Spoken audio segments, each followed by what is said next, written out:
السلام علیکم ورحمۃ اللہ وبرکاتہ۔ الحمد للہ رب العالمین والصلاة والسلام علی رسولہ الکریم، اما بعد۔ الضابط لطلب تفسیر الجرح، کہ کب ہم اور کس وقت ہم جرح کی اسباب اور اس کی تفسیر اور اس کی وضاحت کا مطالبہ کریں گے۔ جیسا کہ ہم نے پچھلے درس کے اندر پڑھا کہ جرح اور تعدیل کب مبہم قبول کی جائیں گے اور کب مفسر قبول کی جائیں گے، یعنی کہ کب ان کے اسباب بیان کیے جائیں گے اور کب اسباب نہیں بیان کیے جائیں گے۔ تو راجح قول جو ہم نے پڑھا کہ جو تعدیل ہوگی وہ بغیر اسباب کی قبول کی جائے گی، اور جرح جو ہے بغیر اسباب کے قبول نہیں کی جائے گی، الا کہ بسا اوقات جب کہ جرح جو ہے کوئی راوی ہے اور اس راوی کو اکثر علماء نے جرح کیا ہوا ہے اور کسی ایک نے بھی اس کو ثقہ کہا ہے، تو وہاں پر ہم جرح کیا کریں گے؟ مفسر اس کے اسباب کے ساتھ قبول کریں گے۔ لیکن اگر کوئی راوی ایسا ہے جس کو تمام علماء نے جرح کیا ہے اور اس پر تمام کا اتفاق ہے، کسی نے بھی اس کی تعدیل نہیں کی ہے، وَإِذَا كَانَ مَنْ جُرِحَ جرحا مبہما وخلا عن التعدیل قبل فیہ الجرح وان کان مبہم، کہ اگر کوئی راوی ایسا ہے جو کہ تعدیل سے خالی ہے، کبھی بھی اس کی عدالت اس کو عادل نہ کہا گیا ہو، تمام علماء نے جنہوں نے بھی جو ائمۃ المعدلین اور جارے ہیں انہوں نے اس کی ہمیشہ جرح ہی کی ہے، تو کیا ہے وہاں پر ہم اس وقت جرح کو مفسر نہیں قبول کریں گے بلکہ مبہم بھی قبول کر لیں گے۔ کہتے ہیں الضابط لطلب تفسیر الجرح، اس کے بعد کہتے ہیں کہ کون سے وہ ضابطے ہیں جن کی بنیاد پر جس وقت ہم جرح کی اسباب اور اس کی تفسیر کو طلب کریں گے اور اس کا مطالبہ کریں گے، کیونکہ جب ہم کتب جرح و تعدیل کا دراسہ کرتے ہیں، جب ان کو ہم پڑھتے ہیں، علماء اور روات کے سوانح حیات کو دیکھتے ہیں، تو کیا ہمیں ملتا ہے کہ اکثر روات جو ہیں وہ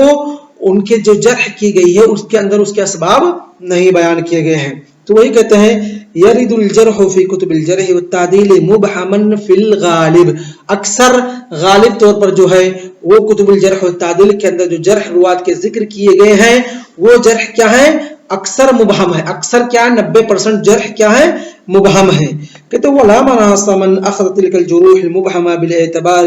لِأَلَّا يَتَعَطَّلَ النَّقْدُ، کہتے ہیں اس میں کوئی حرج کی بات نہیں ہے، کوئی مضائقے کی بات نہیں ہے کہ ان جرح کو یا ان جروحات کو جو علماء نے روات پر کیے ہیں ان کو مبہم قبول کرنا، اس کے اندر کوئی حرج کی بات نہیں ہے۔ کیوں؟ لِأَلَّا يَتَعَطَّلَ النَّقْدُ، کیونکہ جب ہم اگر جرح کی تفسیر طلب کرنا شروع کر دیں، جو علماء نے اپنی کتابوں کے اندر لکھ کے گئے ہیں انہوں نے اسباب الجرح کو نہیں ذکر کیا ہے، تو کیا ہوگی؟ یہ بات لازم ہوگی کہ ہم تمام کتابوں کو رد کرنا پڑے گا،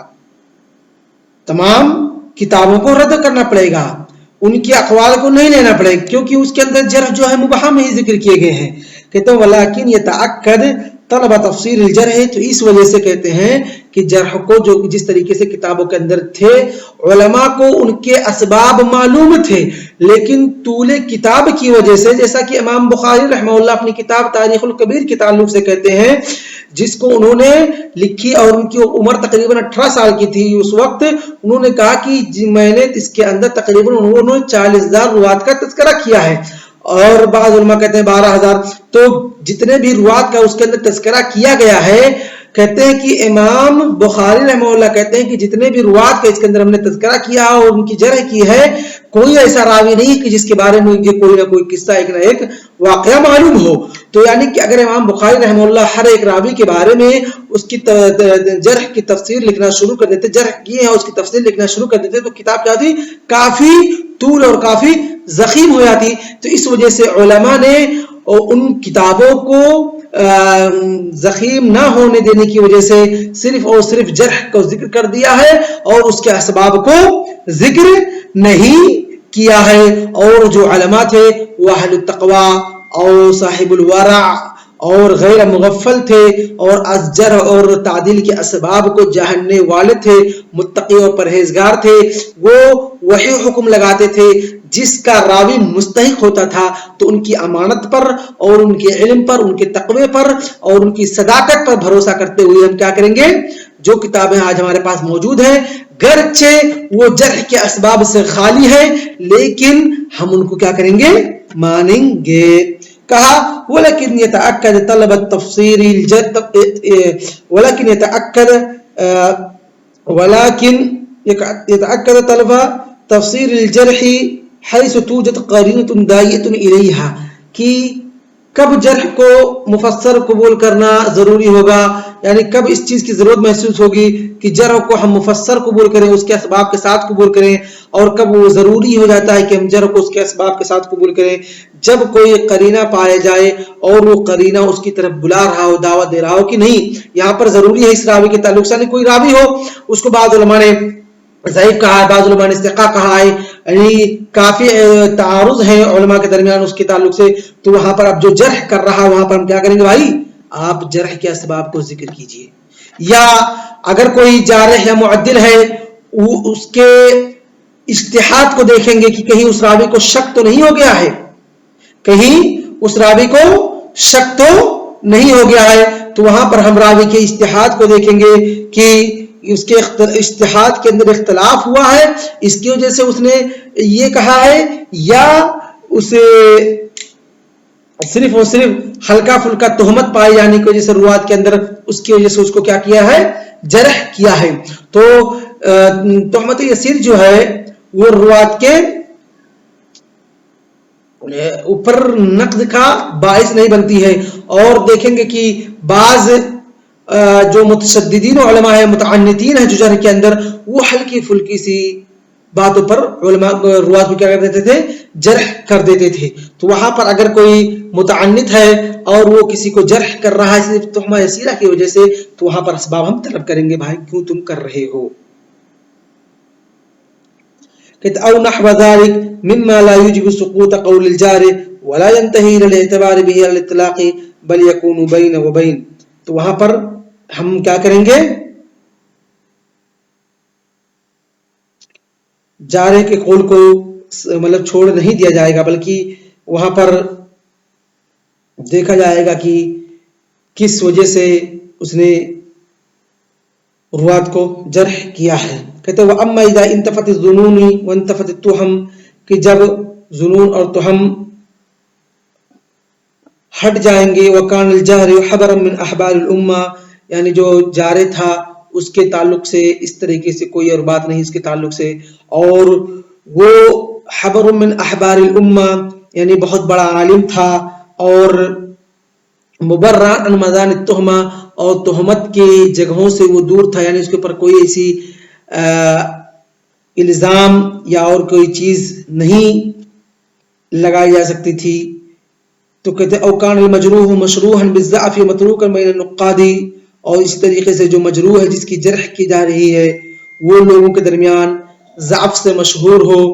لوگوں کو اس کے حالت کے بارے میں پتہ ہو کہ وہ ضعیف ہے، تمام لوگ اس کے تعلق سے جانتے ہیں، اور تمام نقاد علماء نے اس کو ترک کر دیا، اس پر جرح کی ہے۔ کہتے ہیں فلا نتلعثم عند جرحی، تو اس وقت ذرا بھی ہم ہچکچائیں گے نہیں اس کے جرح کے وقت، ولا نحوج الجارح الى تفسیری، اور اس طریقے سے وہاں پر جو جارح ہوگا وہ تفسیر کی طرف متوجہ نہیں ہوگا، بلکہ وہاں پر بغیر تفسیر کے، بغیر اسباب بیان کیے ہوئے جرح کے، اس کی جرح کو قبول کیا جائے گا۔ اور اگر کسی کی حالت ایسی ہے جس پر تمام علماء نقاد نے اس کی جرح کی ہے، اگر کسی جارح سے اس وقت اس آدمی کی تفسیر طلب کی جا رہی ہے یا اس جارح سے اس کے جرح کرنے کے اسباب طلب کیے جا رہے ہیں، تو گویا کہ آپ اس جارح پر لانشن لگا رہے ہیں، آپ اس جارح پر شک کر رہے ہیں کہ اس کے پاس علم ہے کہ نہیں، یا یہ آپ اس کے اوپر تہمت لگا رہے ہیں۔ تو یہ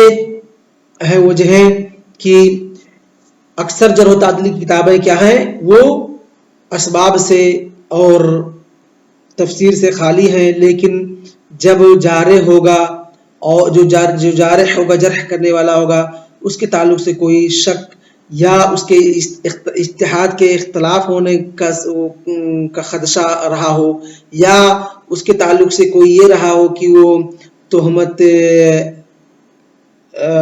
یا اس پر لانچن لگی ہو کہ وہ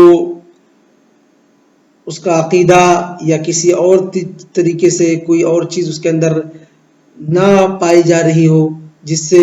جو عدل کے شروط ہیں اور اس پر تہمت لگ رہا ہو، تو اس وقت ہم کیا کریں گے؟ ایسے روات سے جرح کے اسباب کو، ایسے جارح سے جرح کے اسباب کو طلب کریں گے. لیکن اگر جارح متقی، پرہیزگار اور تمام شروط پر کھرا اتر رہا ہے تو اس وقت ہم جارح سے جرح کے اسباب طلب نہیں کریں گے. تو آج کا درس ہم اسی پر اکتفا کرتے ہیں. وصلی اللہ علی نبینا محمد وعلی آلہ وصحبہ اجمعین. والسلام علیکم ورحمۃ اللہ وبرکاتہ.